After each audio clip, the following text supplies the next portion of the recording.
નમસ્તે બાળકો, અગાઉના વિડીયોમાં આપણે પરિવાર વૃક્ષ વિશે શીખ્યા. આ વિડીયોમાં આપણે કેટલાક રસપ્રદ ઉદાહરણ દ્વારા આના વિશે વધારે જાણીશું.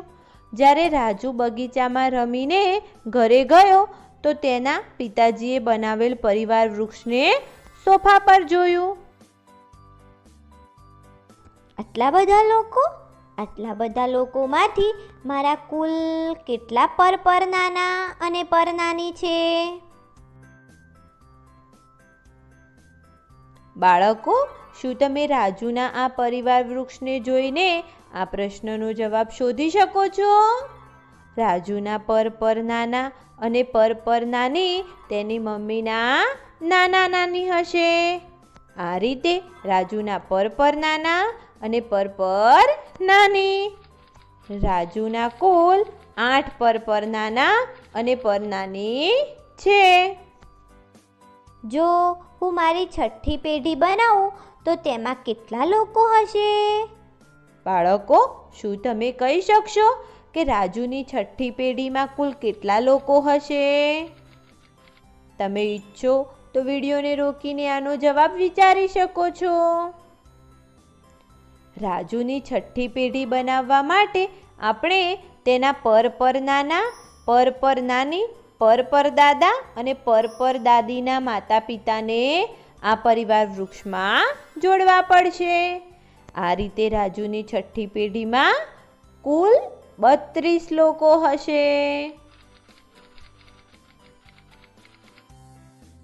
મારા પિતાને કુલ કેટલા પરદાદા અને પરદાદી છે?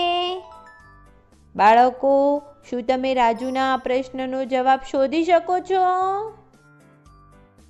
રાજુના પિતાજીના પરદાદા અને પરદાદી રાજુના પિતાજીના દાદાજી અને દાદીના માતા પિતા હશે. આ રીતે રાજુના પિતાના કુલ 4 પરદાદા અને પરદાદી હશે. આ છઠ્ઠી પેઢીને જોડીને હવે મારા પરિવાર વૃક્ષમાં કુલ કેટલા લોકો થઈ ગયા? બાળકો, શું તમે રાજુના પ્રશ્નનો જવાબ શોધી શકો છો? તમે ઈચ્છો તો વિડીયોને રોકીને આનો જવાબ શોધી શકો છો. પહેલા આપણે દરેક પેઢીમાં આવેલા લોકોની સંખ્યા લખીશું. પછી રાજુના પરિવાર વૃક્ષમાં આવેલા કુલ લોકોની સંખ્યા શોધવા માટે આપણે ફક્ત આ બધી પેઢીના લોકોની સંખ્યાને જોડવી પડશે.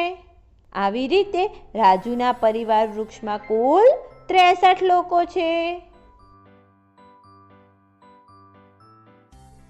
ત્યારે રાજુના દરવાજાની ઘંટડી વાગી.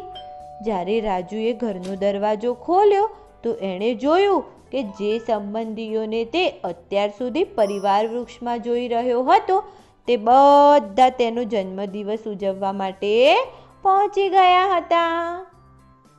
બાળકો, આ વિડીયોમાં આપણે કેટલાક હૃદયસ્પર્શી ઉદાહરણ દ્વારા પરિવાર વૃક્ષ વિશે જાણ્યું.